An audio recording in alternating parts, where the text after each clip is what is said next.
yung estudyante kayo palagi nagkukuya-kuy habang nakaupo sa klase ko? Ang dalas kong hindi namamalayan na palagi kong ginagalaw ang legs at braso ko kapag wala akong ginagawa. Bakit kaya tuwing gabi ay hindi ako makatulog dahil hindi ko mapakali ang aking legs?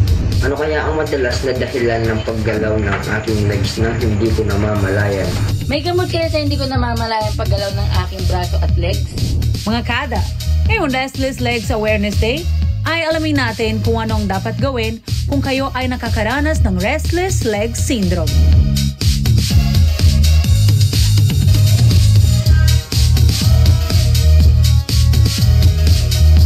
Itigil na ang pagkukuyakoy dyan. I'm sure yung mahiling magkuyakoy, tinigil nila ngayon.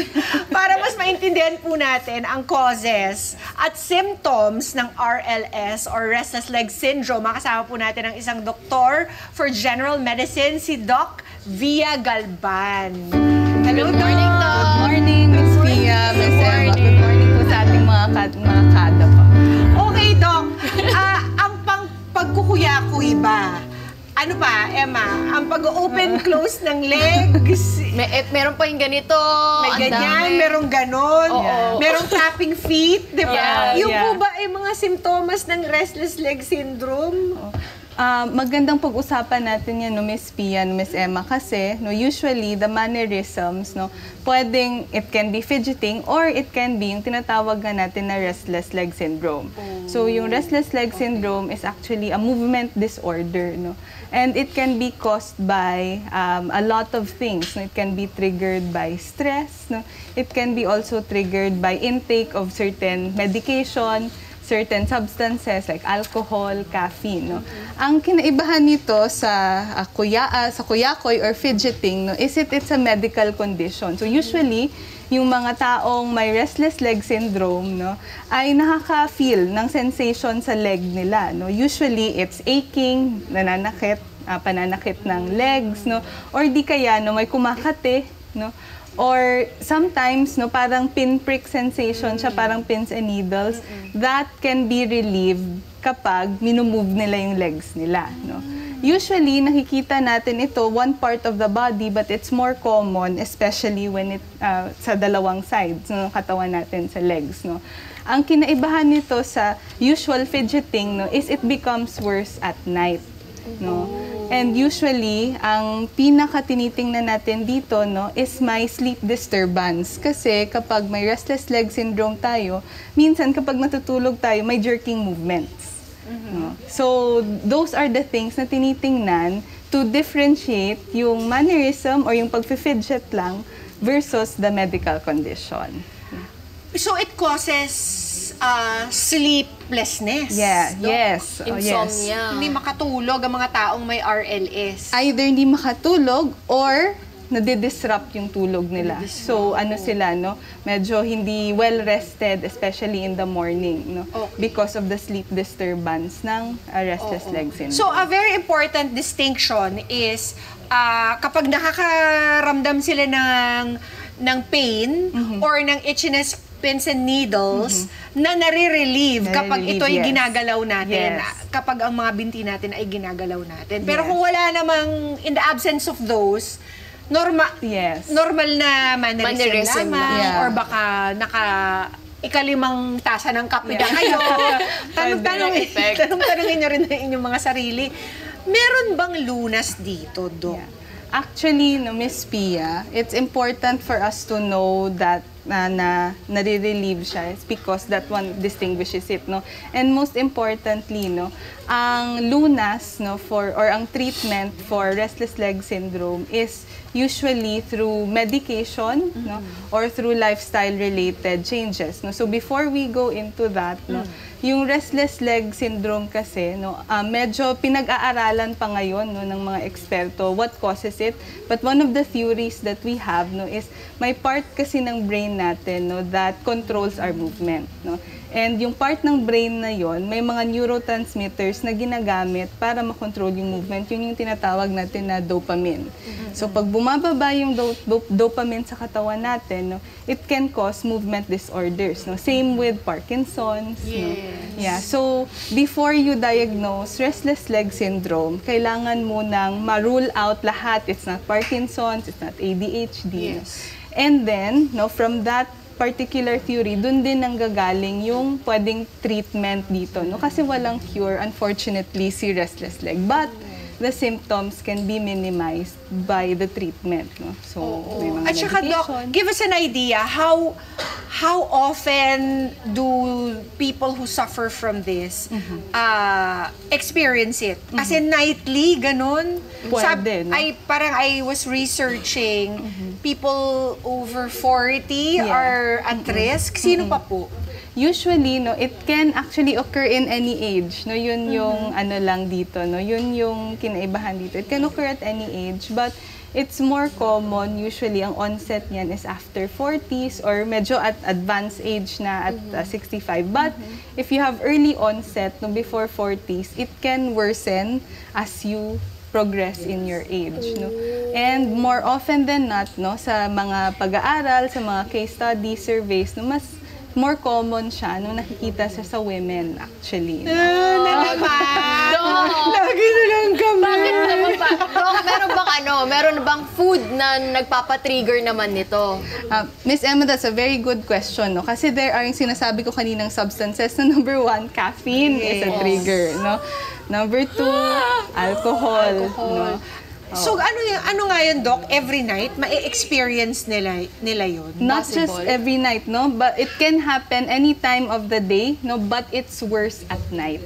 It's worse, Oo. worse at night. Worse at night. At saka na-research ko rin po na meron mga drugs that will supply you with the necessary dopamine. Yeah. Ang problema, it's effective, but then after using it for some Yes. time, It wins. bumabalik siya. at it's much worse Yes. when it comes back. Parang back with the vengeance ang nangyayari. Oo. Unfortunately, ganun nga, Miss Pia. No, but no, it's not just medication that can help alleviate. No? Okay. Diyan po pumapasok yung lifestyle modification natin, especially when it comes to physical activity. No? Usually, pag nadadiagnose natin ang isang patient with the restless leg syndrome, no, what we do is, no, apart from the medication, you do exercise. Ang pinaka nire-recommend is indoor cycling, no, or walking para at least ma-strengthen natin yung legs natin. No? That's what's important, especially when it comes to preventing the disease from progressing. Another is sleep hygiene, actually. No? So, ang recommended ko sa mga pasyente ko is pag hindi kayang 7 hours, 6 hours is recommended length of sleep talaga. And of course, no, iwasan natin yung mga caffeine, no.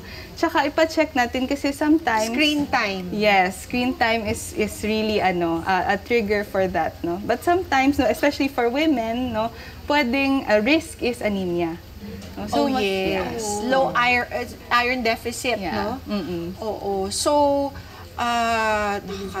marami po kayong pasyenteng may RLS. Yun yung unique about it kasi no, you have to rule out other causes kasi of movement disorders. Pwede kasing Parkinson's siya, no?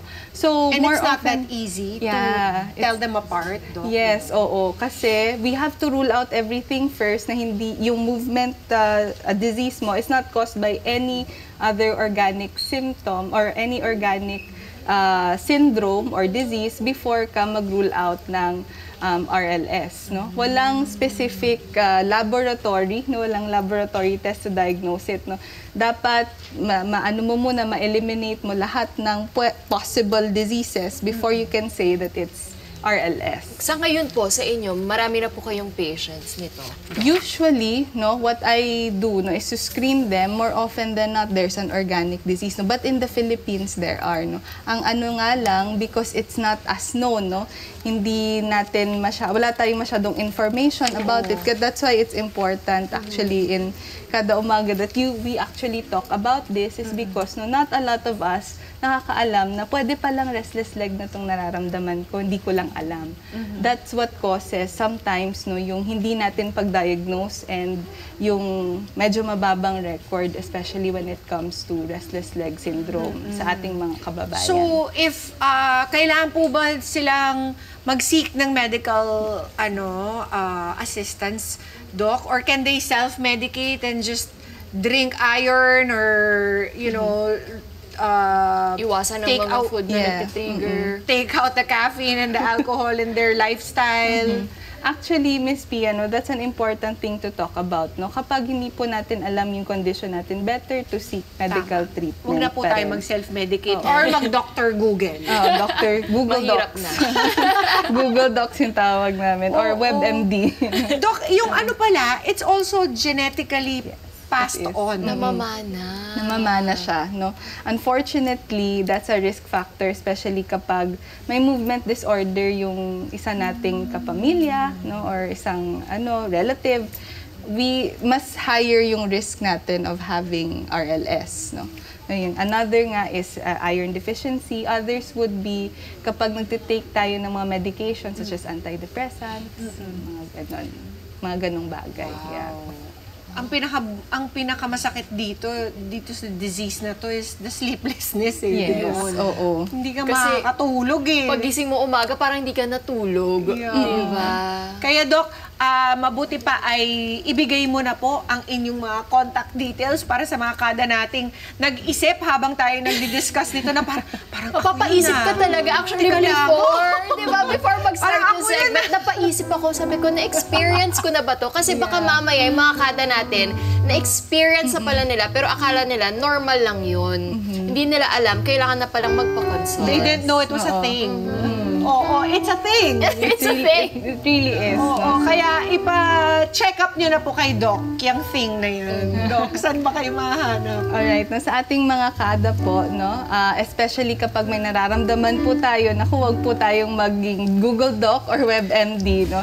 Important po to seek medical treatment. No? You can actually reach me through Facebook. No? My handle is Via Galban or Instagram Via_Galban. So, Thank you so much, Doc Via. Thank you very much for your time. At least naging aware na yung mga kada natin, di ba? Mga kada, kung sa tingin niyo po kayo ay nakakaranas na ng restless leg syndrome, ay wag na po kayo magdalawang isip pa. Nako, kung kayo po'y nanonood dyan, magpakonsulta na po para maagapan po ang inyong kondisyon at wag na po itong lumala pa.